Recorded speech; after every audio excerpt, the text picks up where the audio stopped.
Auzubillahiminash-shaitanir-rajim. बिस्मिल्लाहिर्रहमानिर्रहीम। Welcome to the Quaid-e-Azam institute of medical and health sciences. तो medicine of statics में हम लोग पढ़ रहे हैं जी कॉम्प्लिकेशन ऑफ न्यू बॉर्न।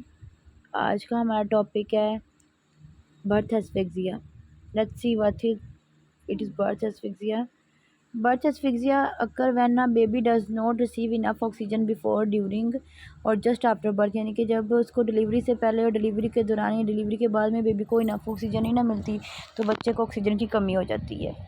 ठीक है, उसको फिर बर्थ एस्फिक्सिया हो जाता है, उसको बर्थ एस्फिक्सिया कहते हैं। If infant does not breathe well 1 minute after birth, the infant is said to have asphyxia। अगर बच्चा पैदा होने के 1 मिनट तक जो सही सांस नहीं लेता तो उसको हम लोग एस्फिक्सिया कहते हैं। There are many reasons that birth asphyxia में अक्कर, यानी कि बहुत सारे रीज़न है जिसकी वजह से जो है ना बर्थ एस्फिक्सिया हो सकता है। तो वो क्या है जी, वो हम लोग अभी रीड कर लेंगे। ये देखिए कॉजेज़ ऑफ बर्थ एस्फिक्सिया देखेंगे अब हम।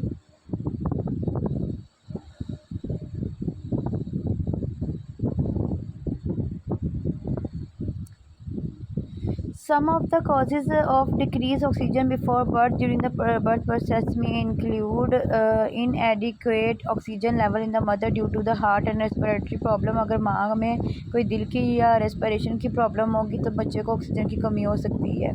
Lower respiration cause by anaesthesia, anaesthesia की वजह से इसको रेस्पिरेशन लेने में मुश्किल हो रही है। रेस्पिरेशन लो होगी तो ऑक्सीजन की कमी हो जाएगी।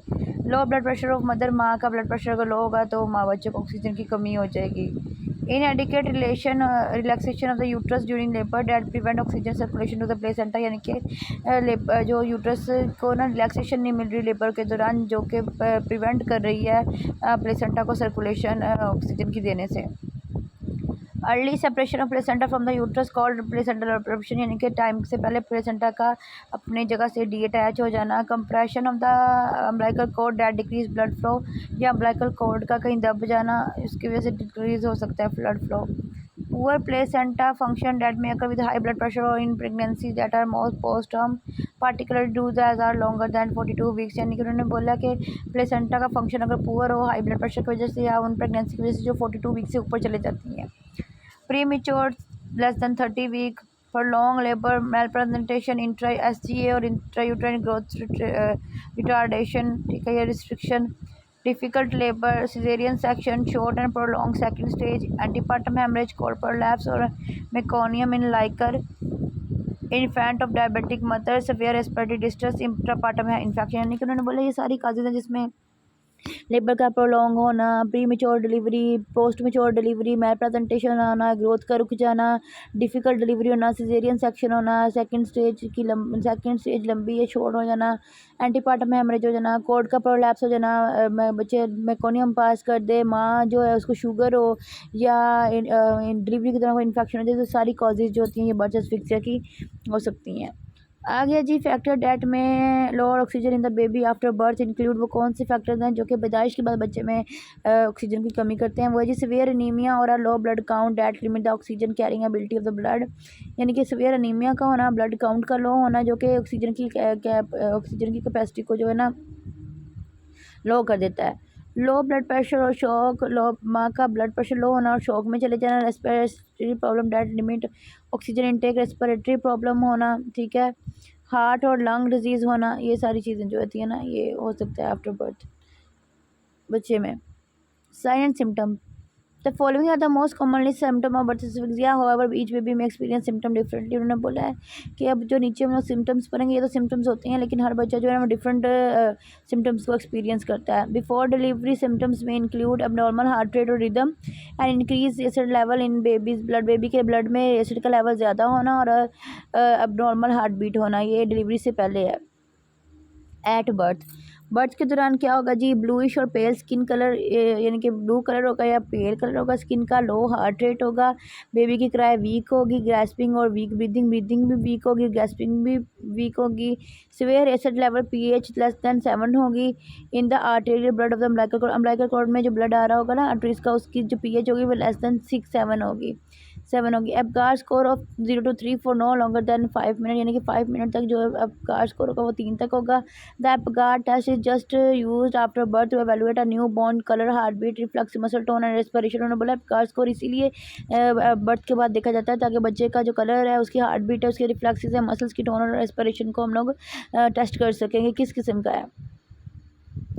Neurological disorder such as seizure, coma and poor muscle tone and reflexes. Neurological disorder भी सकते हैं जैसे कि सीजर झटके लगना, कोमा में चले जाना, मसल स्टोन्स का पूरा होना, रिफ्लेक्सेस उसकी मूवमेंट का जो है पूरा होना।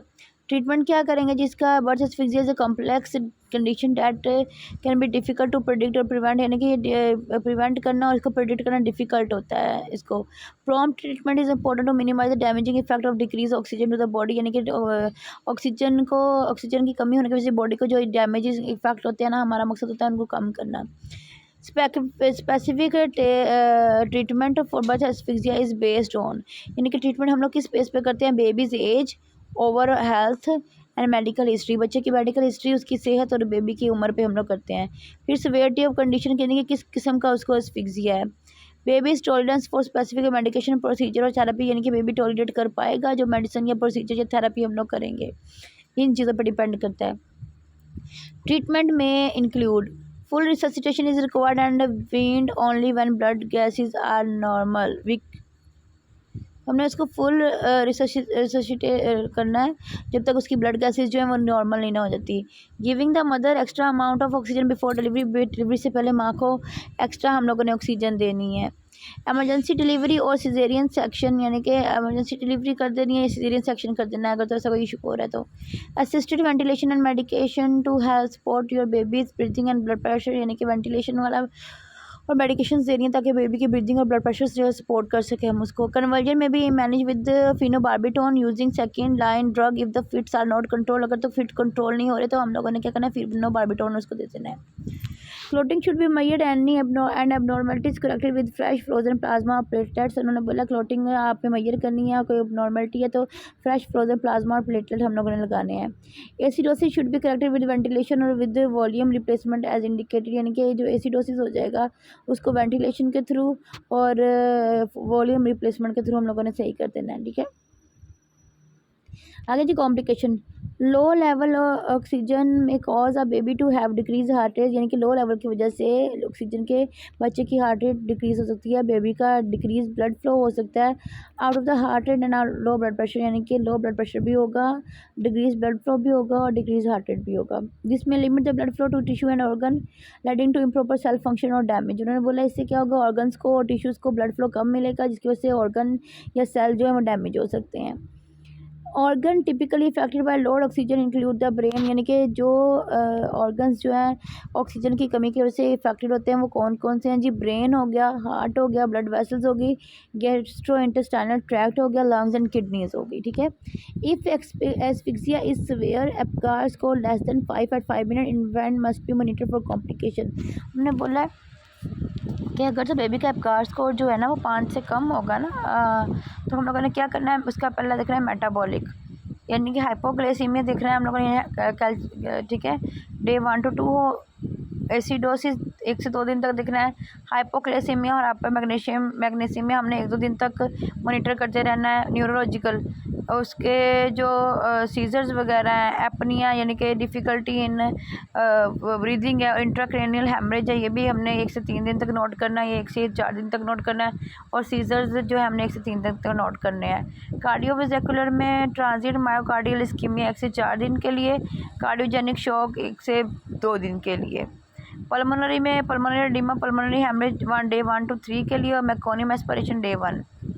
आगे जी गैस्ट्रोइंटेस्टाइनल में स्ट्रेस अल्सर 2 से 4 दिन,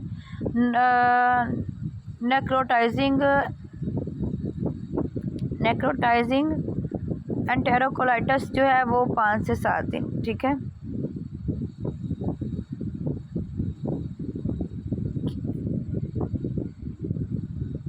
तक हो सकता है। आगे हेमाटोलॉजिकल जो है डिसेमिनेटेड इंट्रावेसिकुलर कोएगुलेनोपैथी डे 1 से 3 दिन तक हो सकती है। तो इन अक्यूट ट्यूबुलर नेक्रोसिस डे 1 से डे 1 एक दो दिन डे 1 2 तक हो सकता है, ओलिगोयूरिया डे 3 to 14 तक, और पोलीयूरिया भी हो सकता है। ठीक है। Long term effect are mainly neurological, यानी कि न्यूरोलॉजिकल जो होंगे वो लॉन्ग टर्म होंगे, जैसे कि परमानेंट ब्रेन डैमेज हो गया, नर्व पैल्जे हो गया, मेंटल हैंडीकैप मेंटली हो गया, in severe asphyxia, fit hyper active and learning difficulties in less severe asphyxia. उन्होंने बोला है कि अगर सीवियर एस्फिक्सिया होगा तो मेंटल हैंडीकैप हो सकता है, परमानेंट ब्रेन डैमेज हो सकता है, और अगर तो लेस होगा तो फिर उसमें क्या हो सकता है कि बेबी की लर्निंग जो डिफ़िकल्टीज़ है ना वो हो सकती हैं। ठीक है जी।